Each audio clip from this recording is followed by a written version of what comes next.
Hi, I'm James Verdier, and welcome to the American Institute of Biological Sciences BioScience Talks, which is a forum for integrating the life sciences. For this episode of the show, I'm joined by Dr. Kelly Diehl, who's been a veterinarian for almost 40 years. She currently works at Morris Animal Foundation, which is one of the largest nonprofits devoted to animal health research in the world, and it's been around for 75 years. She joined me to talk about the Golden Retriever Lifetime Study and its implications for animal and human medicine. Given the topic, I'd also be remiss in not mentioning that BioScience has a forthcoming One Health special issue, and that special issue has a rapidly approaching submission deadline. I'll include a link to that call for papers in the show notes, as well as links to where you can learn more about Morris Animal Foundation and all of its work. Let's go to the interview. Thank you very much for joining me today. It's great to be here. Thanks so much for inviting me on. Okay, great. So we're going to be talking about Morris Animal Foundation today, and I was hoping you could give us just a little bit of an introduction to the organization and the kinds of work it does, as well as the study that we'll be discussing today. Yeah, absolutely. So Morris Animal Foundation has actually been around for about 75, in fact, a little over 75 years now. And we were founded by Dr. Mark Morris Sr., who was a veterinarian. And many people might recognize him or not recognize him, but you'll certainly know Hill's Science Diets. And Dr. Morris was the one who created the first prescription diet for animals. It was canine KD. So if you have a dog with kidney disease, you probably know it. And but he had a really interesting vision about improving animal health, and especially research devoted for animal health, not on animals, which unfortunately was kind of the way things were back in 1948 when he made the foundation. And he used revenues from the sale of KD to set up our endowment and set up the foundation. And we've been going ever since then. We started with dog and cat grants. And then in 1960, we added equine, so horses, mules, and donkeys to our portfolio. And in 1967, we funded our first wildlife study. So we have a really, really broad portfolio. We've given away about $167 million in that time. We've sponsored over 3,100. We just crossed over 3,100 studies. And one of our biggest projects is the one we're going to discuss today, which is something we're managing in-house, which is not what we typically do. We typically get grant applications, we review them, we give money out. But the Golden Retriever Lifetime Study is a project that we're actually managing in-house. So we're fundraising and we run the study. And that's, again, a little different for us over the course of our history. That's interesting. Can you tell me a little bit more about that study? When was it initiated and what sorts of things are we looking at in it? Yeah, absolutely. Well, it's kind of an interesting story, which was that back in about 2009, 2010, our CEO and president at the time, Dr. Patty Olson, was talking with Betty Morris, who is the widow of Mark Morris Jr., and Dr. Rod Page, who's a very well-known veterinary oncologist. And they were kind of chatting about the lack of a really good longitudinal study in veterinary medicine. There's a whole bunch in people. There's the Framingham Heart Study, which has been going on for almost 70 years, over 70 years now, that looked at heart disease sequentially in people. There's been the Nurses Study, there's the Harvard Men's Study, there's the Women's Health Initiative, these really big longitudinal studies, which is just, you enroll people and you just watch them, right? You don't intervene, you don't do anything, you just do that. And there was nothing in animals in particular because of Dr. Page being an oncologist and Betty Morris also having a big interest in cancer. There was nothing, just nothing at all in animals at that point. So they decided to try this, launching our own longitudinal study.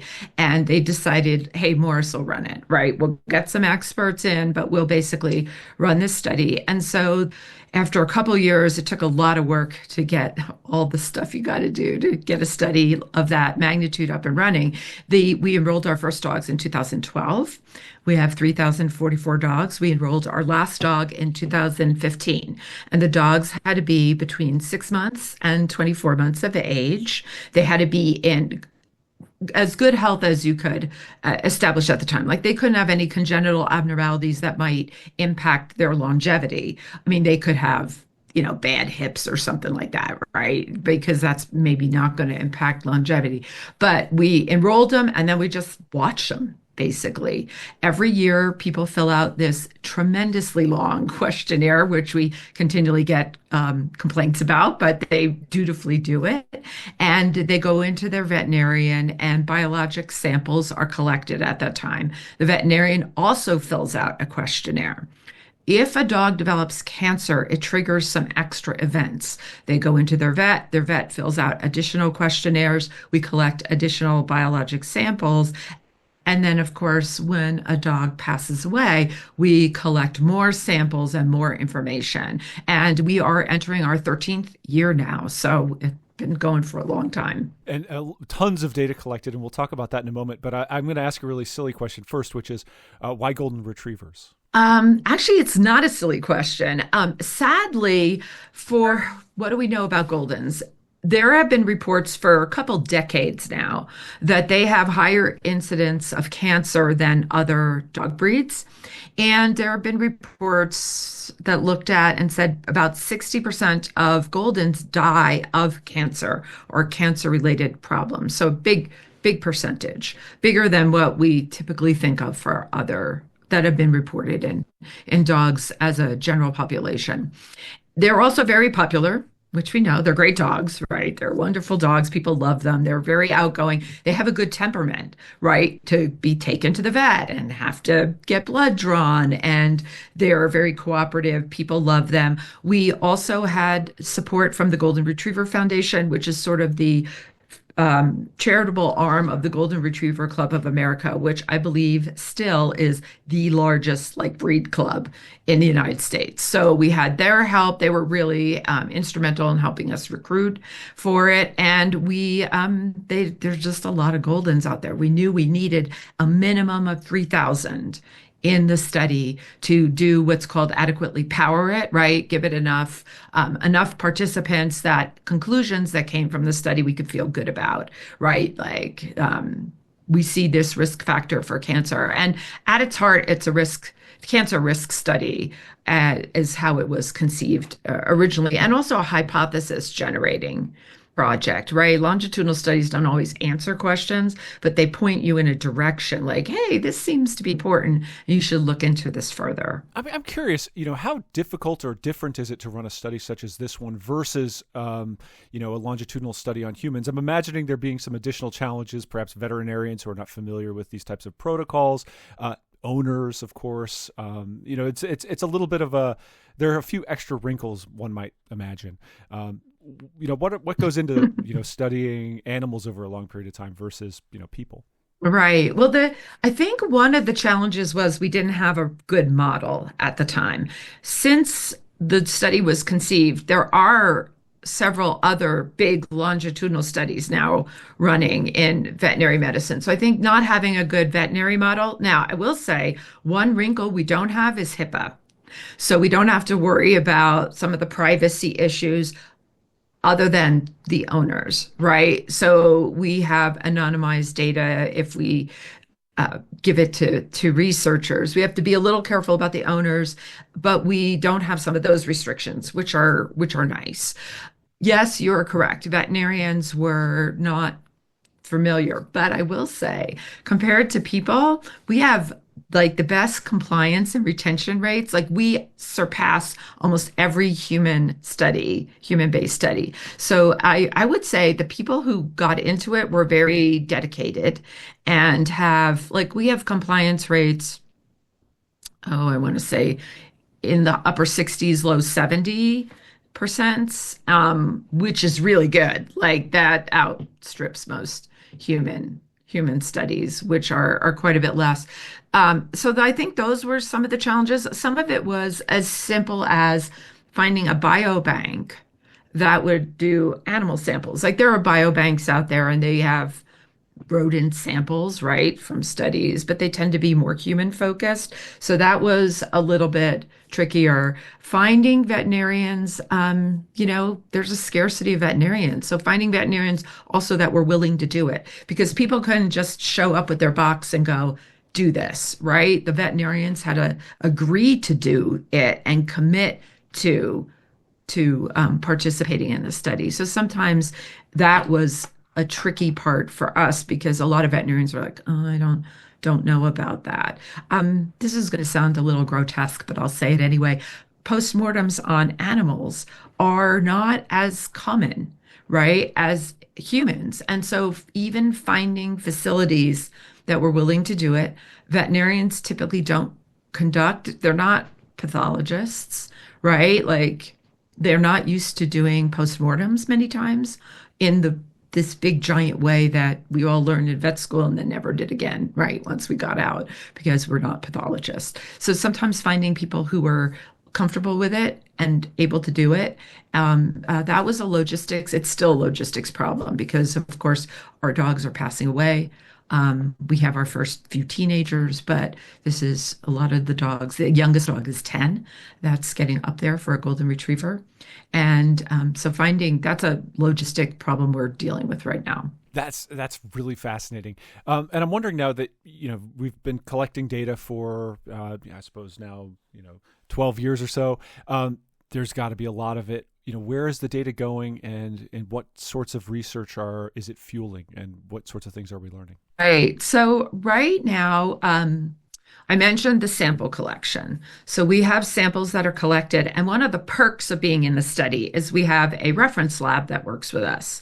And what they'll do is give people basically free blood work, right? So you go in, you get your annual, but you get all that data back, like the blood chemistry, which is a nice perk. But all of those samples also then get shipped to a biobank where they're stored in various degrees, right?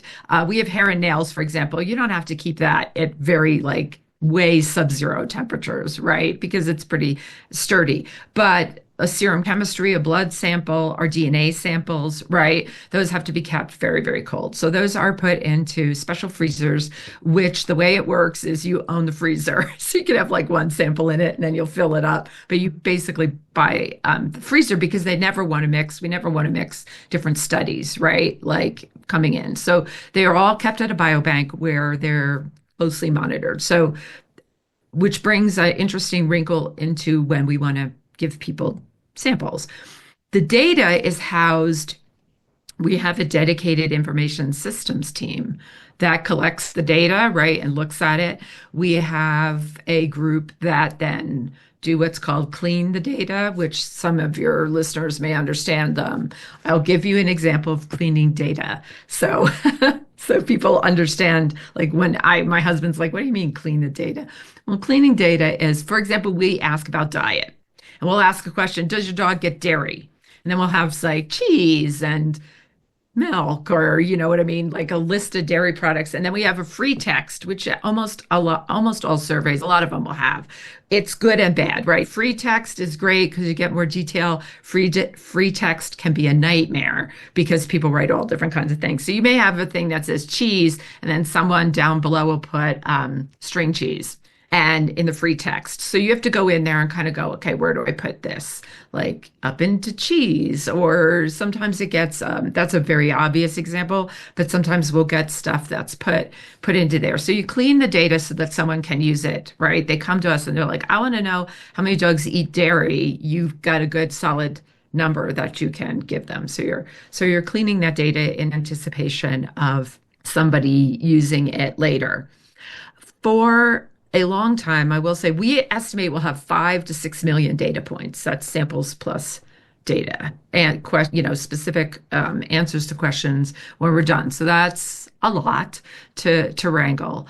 For a long time, people weren't that interested, I'll be frank, in the data and the samples, because if you're cancer related, sadly, you got to wait till animals get cancer before you're going to get samples. But we'll get back to why people are interested in early samples. We did a few studies on some things that, for example, parasites in dogs in the study, what's the incidence of internal parasites. We did a survey of heartworm preventive, how many people were using heartworm prevention. We did a study on early spay neuter. and the influence on orthopedic injury. And that's a study you can do on young dogs, right? Because you're interested in were they spayed or neutered early.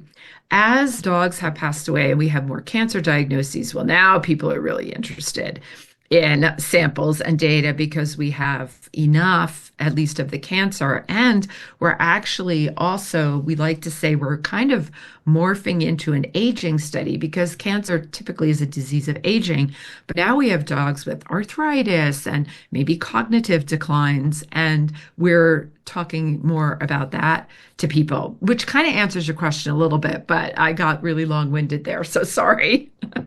No, that makes tons of sense. So you've got this massive amount of data, and all this information, and then do you use in-house researchers to interrogate that data and write papers and share that information out, or is the data available to others who are outside of the organization as well? Both. So Okay. we have done some stuff in-house, okay, because we have access to data and we have an epidemiologist and they'll go in and play with it. But it's so massive, we actually have been encouraging people to come to us because otherwise it would take us years and that's not going to be very helpful, right? As far as giving answers to people out in the wide world about cancer risk factors, what's modifiable, what's not. So we've been encouraging people to come and play in our data. We have something called Data Commons, which is online and you can apply to have access to it. It is kind of a high level overview database. So I can go in there, for example, and say, how many dogs had urinary tract infections or those kinds of things. It's really a hypothesis generating. We want people to come in and see what we have. Like, what data do you guys even have? Then if they're like, you know what, we want to know, okay, we see you guys have dogs with ear infections. Well, we want to know more data. We want to know where they live. We want to know how old were they? How many of the infections did they have? Stuff that's a little bit more of a deeper dive. And then we require people to jump through another hoop, which is they have to fill out like a proposal, like here's what we plan to do with this stuff. We sign an agreement, a data transfer agreement, and then they get more specific data. We still try to keep it anonymous as much as possible. We'll allow people to go down to about the zip code level, right? If they want data about region, but they're going to sign some stuff, right, to get that more specific data. But we also, same thing with the samples. Some of the samples we got tons of. If people want hair and nails who are listening, I'd be happy to give you some hair and nails. Right. Because nobody yet is interested, though we are getting people who are interested in heavy metals, right? And cancer. So then hair and nails become a little bit more interesting. But some of our samples we just don't have a lot of, right? We can't we collect a lot of blood from these dogs, but there's a limit, right? And they're a dog. So we have some samples that are very, very precious. And those again, you would fill out a request. It is reviewed internally, and we have a scientific steering committee who will weigh in, how much are you asking for? What are you going to use it for? That kind of stuff. And those we guard a little bit more closely. Now, we did do some genetic analysis, GWAS on quite a few of the dogs, and that's open source. And I think we're looking at maybe doing some more DNA studies where we're just like, here it is. You guys, we've done some of the work and paid for it. You guys go now, take this data and go play with it. And we're contracting with people like around the world to help us answer some of the questions we're interested in. We do some in-house, and then we have a lot of samples that just go out to people. We have a rolling call all the time now for samples, and we have our first call for sample requisition and money associated with it. We used to be like, well, we don't have the money to give you, but we'll give you all this stuff for free. But now we have money associated with sample and data acquisition, which is new for us, and we're really excited to be able to offer that. That requires us to fundraise and get the money together as we do for other grants, but we're really excited to be able to start doing that. That's very cool. I'm probably at some point going to drag us off into a conversation. Being someone who's affiliated with a journal that's got a call for papers out on One Health. So some of these topics that may be a little bit to the side of the bread and butter of what Morris is doing. But I'm interested. What kinds of findings are you discovering about cancer and sort of the main objects of the original study? What are we learning about golden retrievers and their risks and treatments and those types of things? Yeah, we're still just starting on those. We have a couple people who are looking at exposure to VOCs and the subsequent development of lymphoma. And lymphoma, when we talk about it in dogs, it's the most common cancer affecting dogs and actually cats too. It looks like non-Hodgkin lymphoma in people. Okay, so if I had to pick, because there's lots of different types of lymphoma, and we see that in dogs and cats, but we tend to tell people this is what it looks like. So there may be some overlap there, right, between people and exposures.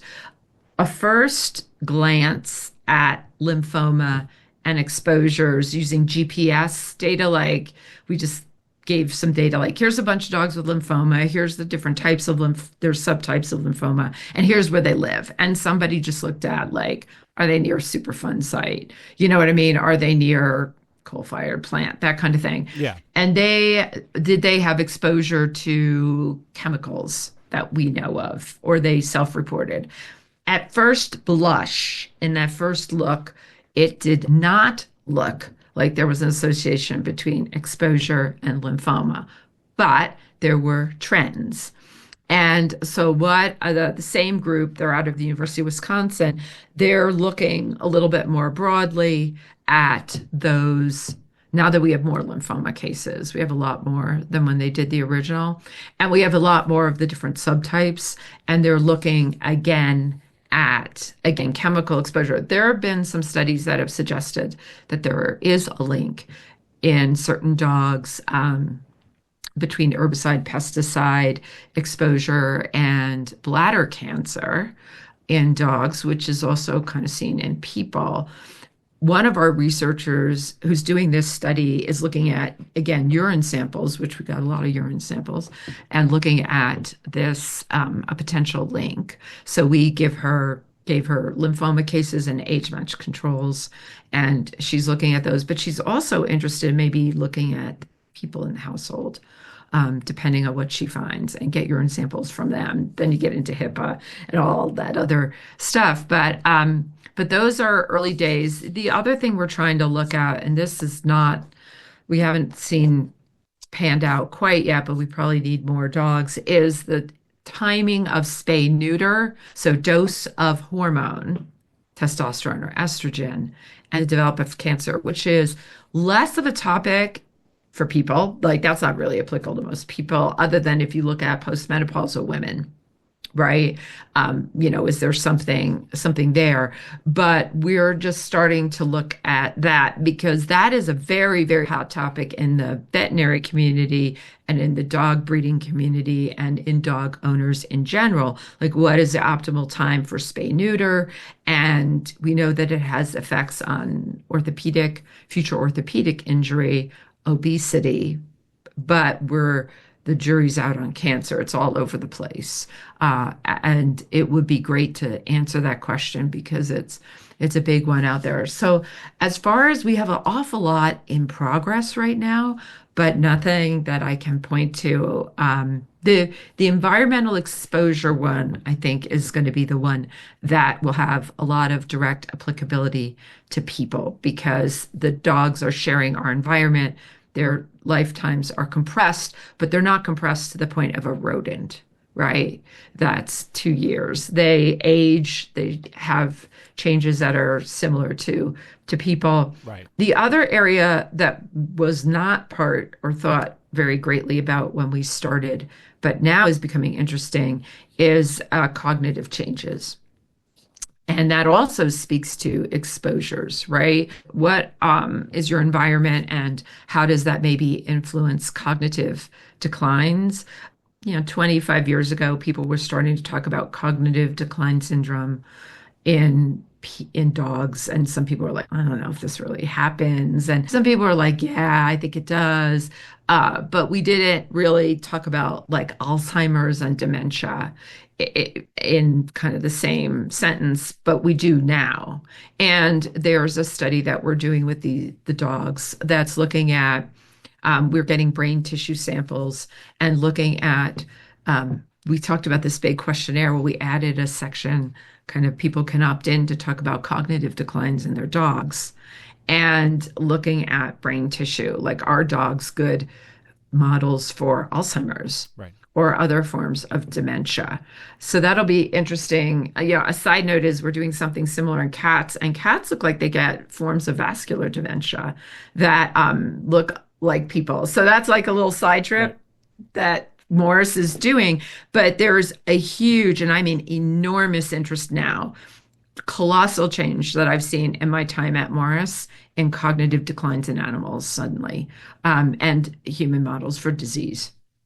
That's interesting. Is that a case where in which we can learn things about what may happen to people, but on a more manageable time scale? Imagining if you did a longitudinal study on cognitive decline from birth to death in humans, you would well outstrip the career period of anybody doing any research on that. Whereas with this model, you've got a more of a compressed time frame, but long enough to be more valuable as a model than those rodent models per se. Right, exactly. And dogs are becoming very, very popular, and people are looking at them as great animal models because they also tend to get the spontaneous diseases people do. If we work with rodents, we're altering, we knock out genes, right? We breed them to develop certain diseases. We pop human tumors on them and see if they grow, or dog tumors. And while that's all valuable, it's all artificial. And I think we can all agree that rodents models have their deficiencies. That seems not always to be the case with dogs. Now, dogs definitely get different diseases, but they get diabetes. They don't get heart disease like people, which in and of itself is kind of interesting. Like, why do dogs not get atherosclerosis and coronary vascular disease? They just don't. They don't have heart attacks. But they do get valve degeneration, which we can see. They do get kidney disease, but especially they can get cognitive declines and osteoarthritis. That is very similar to people. But the cognitive stuff, yeah, absolutely. You can. First of all, we have some of that data, but you can do in 10 years, right? A big study in a dog. If you enroll them from the time they're 2 to the time they're 12, if they're medium or large breed dogs, they're elderly at 12 or 13. If you're a miniature poodle, no, you're probably going to need to be 15, 16, 17 to see cognitive changes, but that's okay too. That's still within a reasonable time frame for a researcher to look at cognitive changes. And because we have that data from the time they were early, we asked behavioral questions. Like I said, we added some more specific questions about what we worry about in senior dogs, and we look at specific questions for cognitive decline. It's sort of like Alzheimer's tests, if you've ever seen those things where they're like, put the hands on a clock and, can you do that? There are specific questions we ask about aging dogs that are different, but we have behavior data, and there are some concerns about anxiety. Dogs that are more anxious, why are they more anxious? Do they tend to develop more likely to develop dementia signs as they age? Is it good, do you do the dog version of Sudokus or not? Or, do you need to, if they have exposures, there are areas maybe in the country, because we have a really wide distribution of our dogs. We got lucky that way. We didn't, if you're doing a longitudinal study, you don't want to like force things into the pegs, but we just got lucky that using a similar how the CDC divides up the country into different regions, we have equal distribution across 5 different regions, which was really lucky, right? When we enrolled dogs, so that's helpful for us demographically. But yeah, there's a lot of interesting questions that I think dogs are much better models than rodents, and they share environment, and unlike kitties, certainly my kitties, like dogs go in the car, they go on vacations, right? They do a lot of stuff. People take their dogs all over the place. And so it's they're really good models, right? They tend to travel with people. So exposures are very similar between dogs and people. That's really cool. I'm wondering about this antimicrobial preference study that recently came out, and one of the things that was interesting to me is that it gives an insight into something that obviously has implications, in terms of antimicrobial resistance, perhaps, and stewardship that extend beyond purely veterinary medicine. And it struck me that you might not get those types of insights without a study like this one, because I don't know much about veterinary practice, but I imagine that it's hard to find data on what is actually happening in the real world without a study like this one. Yeah, for sure. That's a really good point. Um, I mean, human medical records aren't great, right? I think all of us have gone to the doctor and been like, oh, please, can you not read my record? Well, if you think people are bad, veterinary medicine is worse. We have no linked databases. For sure, some of the big corporate practices, so VCA and Banfield and Blue Pearl, they share a electronic medical records system. But it is exactly that, very hard to get data because a lot of veterinarians are still individual practices. Even within those individual practices, you can have different prescribing tendencies, right, for folks. And the antimicrobial stewardship one piece is an interesting one because we did look at the use. So I'll ask you a question. What do you think is the most common reason dogs are prescribed antibiotics? I'm just going to guess urinary tract infection. Close, ear infections. Ear infection. Oh, okay, So yeah. so they get a lot, and some of that's topical, which you could say, okay, well, that's a little different delivery system, but they get a lot of antibiotics that way. So we're pouring a lot of antibiotics. Urinary tract infection is very close, right?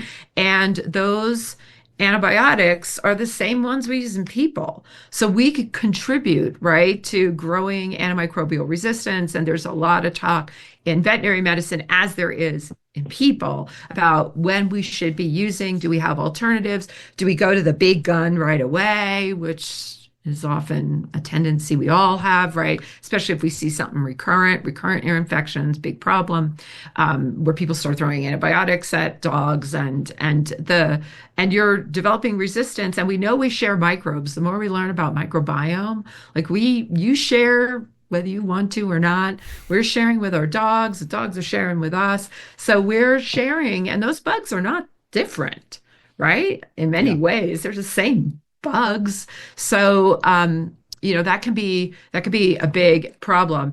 I have colleagues in Europe, and to use antibiotics like in a vet school, like you fill out a form and you better have a very good reason, right? Well, nobody here fills out forms. So you're right. That study was really interesting in looking at prescribing practices. There are some regional differences, and that can be, some areas. I live in Colorado.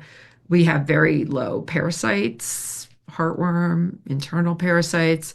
We don't have a lot of Rocky Mountain spotted fever is a misnomer because we don't see a lot of it. We don't have a lot of ticks. Hmm.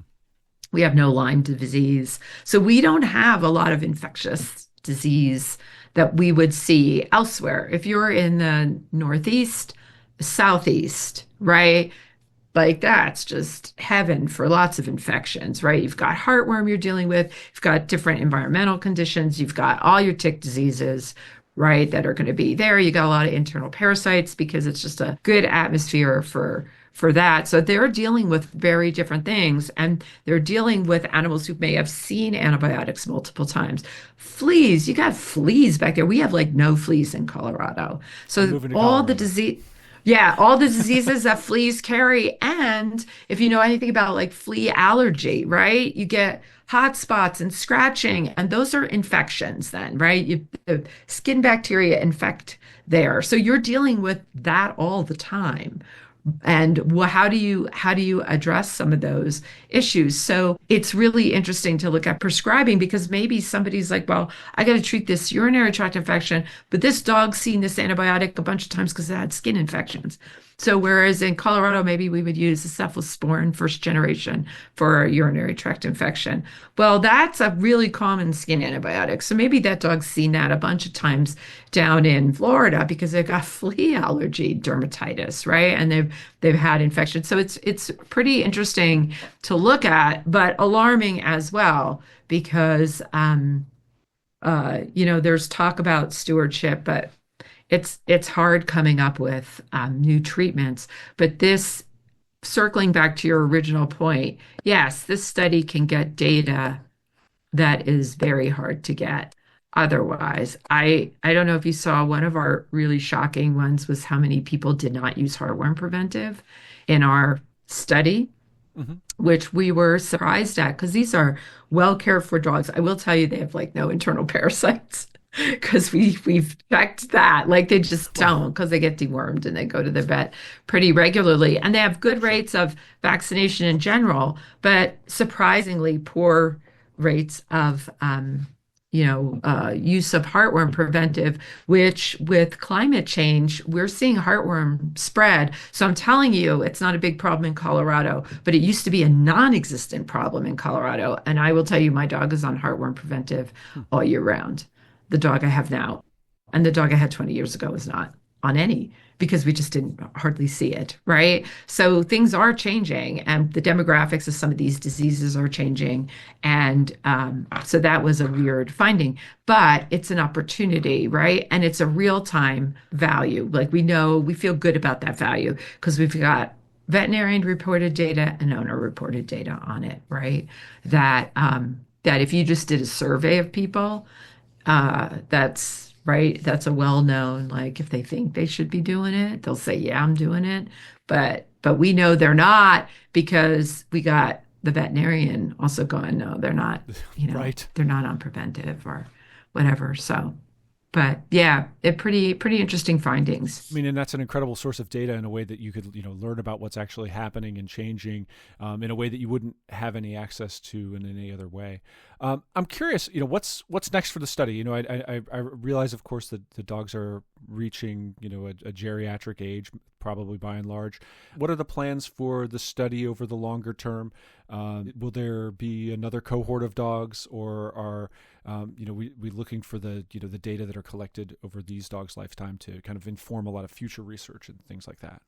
Yeah, the second, I don't, we right now have no plans on duplicating this. It was a pretty big lift for us. It's a $33 million study. So think about that 167 over 75 years is what we give given out. Well, 33 million is this study, right? So that's a pretty big chunk. Um, it was not thought to be that, but like everything, prices went up. And Yeah, they it's don't go down. no, and it's kind of like if you have remodeling in your house and you get an initial estimate, and then like pretty quickly it was like, oh, I think we undershot that. And so it went up, but it's been stable for about 10, 11 years. But the first few estimates were woefully under what we thought it was going to cost. So there's no plans right now of doing anything more. I think the plan right now is really get this one over the finish line and which probably will be in the next couple of years, right? As our dogs, as of this morning, we have 1,300 deceased, 1,100 are still enrolled. We have about 500 that are either withdrawn or inactive, but they can become reactivated, right? But we're lower than half, right? Fewer than half of the dogs are still with us. And reaching an age where we're losing, I think last count, this is really terrible, like 10 dogs a week. That's a lot. It's a lot it's sad. It's a lot of, It's sad. I'll tell you, I kudos to our team because they deal with this. They talk to the owners, they work them through this. It's a lot of tough times for us, but it is what we expected. So as this goes, what we've done right now is really put our foot to the pedal to get out there and talk to researchers. So we're always like now our mantra, we go to conferences, we're like, this is what we have. People know about the study, but for so long we were just kind of brewing, right? Because they're just the dogs are 3 years old, 6 years old, 8 years old. They're not that interesting, right? Right. Well, now the youngest is 10, the average is almost 12, right? Age. Then people are interested. We can say we have lost um, 700 dogs to cancer and cancer-related illness.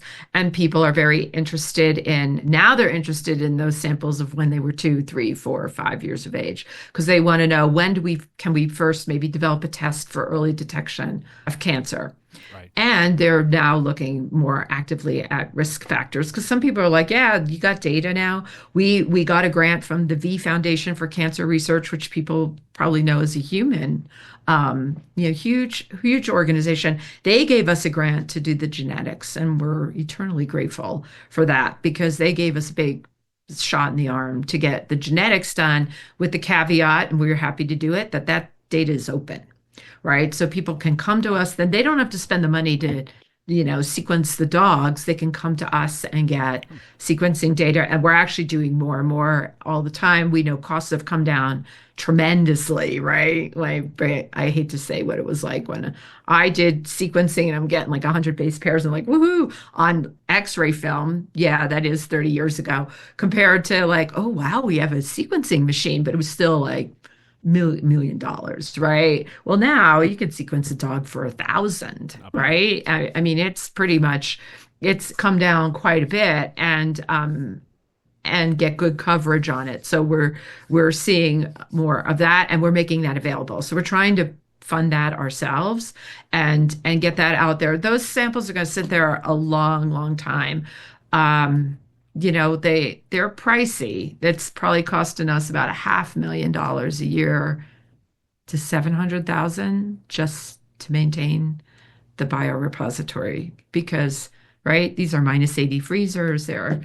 Somebody's checking them, like watching them all the time. So it's expensive, but we're going to be having that for a while. We're trying to cut costs where we can. So I see. And we have a lot more researchers interested. So what I see in the next 5 years is the study will get over the finish line. And we will finish the active collecting part, right? And then we'll have still our in-house staff doing their own data analysis, which is going to take a while. We'll have more people interested in getting samples and data, and we will get those out there. And we're hoping that some of those, for example, sequencing the microbiome or, and analyzing the microbiome, people will make that available, right? So it's like, okay, we did the work. We're going to, here's the data, go play in it. Because if we can save those steps and that cost for researchers, then we can get to the meat of really looking at the data that we have. I think we're going to focus on aging more than we thought at the beginning. I think we're going to look at cognitive because for a while, cancer was our number one cause of death. It was up in the like 70 to 75% of the dogs who had died were cancer related. Well, as the dogs get older, that percentage now has dropped to 63%, closer to the original 60% published years ago, because now we have dogs who are like, their arthritis is so bad they can't get up anymore.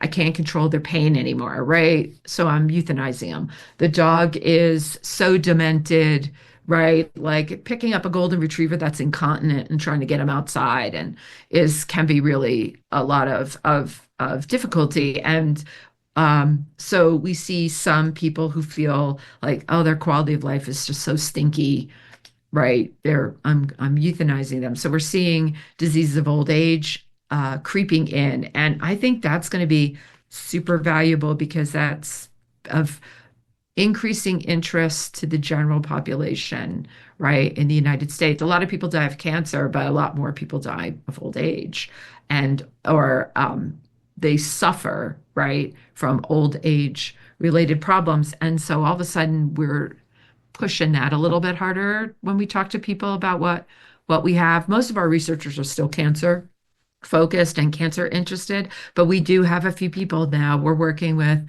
Mayo Clinic in Arizona. They're the ones actually looking at brain tissue in our dogs and comparing them with the cognitive tests and looking for, and they're a human facility. So we're happy to entertain proposals. You don't have to be a veterinarian to get some of this information. We have a number of what we call human researchers, right? Everybody's a human researcher, but people-based researchers who are not veterinarians. Maybe they have a veterinarian on their team, but but they can play in the data and get samples as well. That's incredibly exciting, and thank you so much for sharing the story with me. It's I've learned a lot today, and it sounds like there's so much important research that's been done and so much more to come.